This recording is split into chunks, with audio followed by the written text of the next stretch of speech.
Selamat siang, Pak Gregorius dari Wijoyoko. Perkenalkan, nama saya Agnes Purnamasari, NIM 19G10124, dalam mata kuliah Teologi Moral kelas 1.3. Di sini saya akan menjawab pertanyaan-pertanyaan yang sudah Bapak berikan.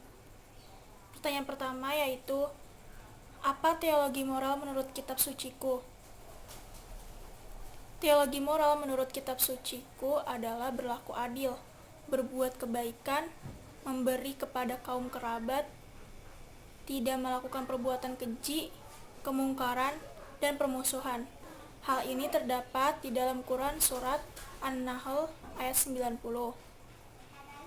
Pertanyaan kedua yaitu, beri satu contoh kasus reaksi tokoh suci dalam keyakinanku dalam menangani kasus amoralitas. Jawaban saya yaitu, berdasarkan hadis, suatu ketika ke Rasulullah SAW didatangi seorang pemuda yang ingin berzina. Pemuda itu berkata, "Wahai Rasulullah, izinkan aku berzina."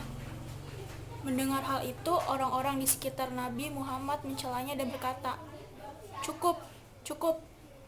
Kemudian Nabi Muhammad berkata, "Suruhlah dia mendekat."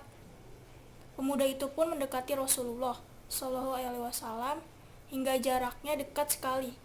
Dia kemudian duduk.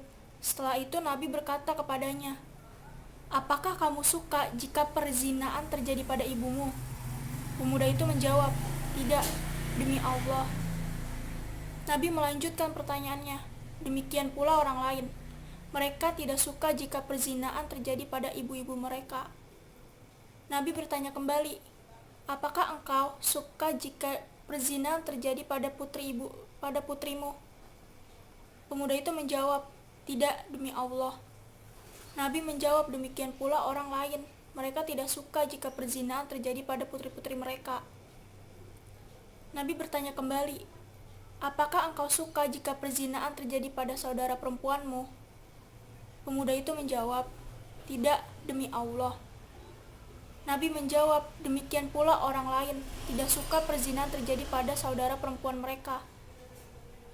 Nabi bertanya kembali, "Apakah engkau suka jika perzinahan terjadi pada saudara wanita ayahmu atau bibi dari pihak ayahmu?" Pemuda itu menjawab, "Tidak, demi Allah." Nabi menjawab, "Demikian pula orang lain tidak suka perzinahan terjadi pada bibi mereka." Nabi bertanya kembali, "Apakah engkau suka jika perzinahan terjadi pada saudara wanita ibumu, bibi dari pihak ibu?" Pemuda itu menjawab, "Tidak, demi Allah." Nabi menjawab, "Demikian pula orang lain tidak suka perzinahan terjadi pada bibi mereka." Kemudian Nabi meletakkan tangannya pada tubuh pemuda itu dan berdoa, "Ya Allah, ampunilah dosanya, sucikanlah hatinya, dan jagalah kemaluannya." Setelah doa ini, pemuda itu tidak pernah terpikirkan dengan perbuatan zina sedikit pun. Pemuda ini adalah pemuda yang jujur, pemuda yang takut bermaksiat kepada Allah. Dia tidak ingin nafsunya yang menggebu-gebu menjadikannya terjatuh dalam perzinaan. Maka Nabi menasehati dan mendoakannya, hingga hilanglah keinginan untuk bermaksiat kepada Allah. Demikianlah nasihat dan doa dapat menghilangkan kemungkaran.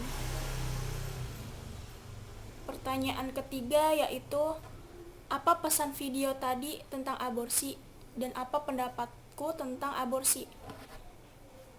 Pesan video tadi tentang aborsi yaitu, tindakan medis dalam bentuk pengguguran kandungan dengan alasan apapun itu dilarang karena bertentangan dengan norma hukum, agama, kesusilaan, dan norma kesopanan.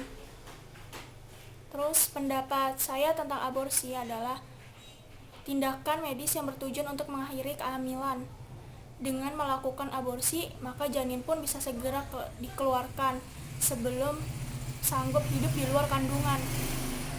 Aborsi dapat dilakukan dengan menggunakan obat-obatan yang diminum atau melalui tindakan operasi.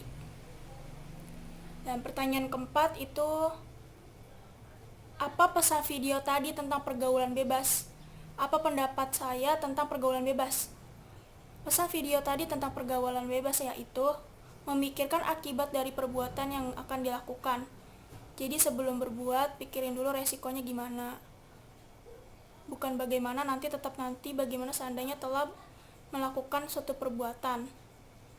Pendapatku tentang pergaulan bebas adalah perilaku menyimpang yang melewati batas norma yang berlaku di masyarakat, mulai dari norma agama hingga norma hukum.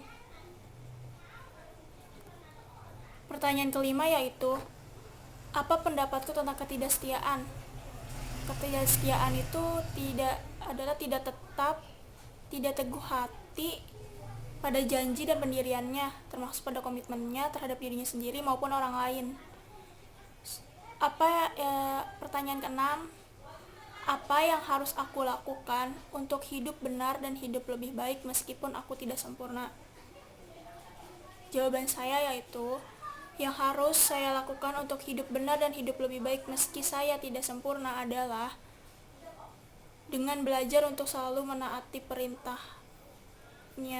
Allah dan menjauhi larangan Allah, dengan meningkatkan lagi ibadah saya kepada Allah Subhanahu wa Ta'ala, serta sedikit demi sedikit setiap harinya menghilangkan sikap maupun perilaku saya yang kurang baik selama ini. Dan itu jawaban saya. Selamat siang Pak, terima kasih.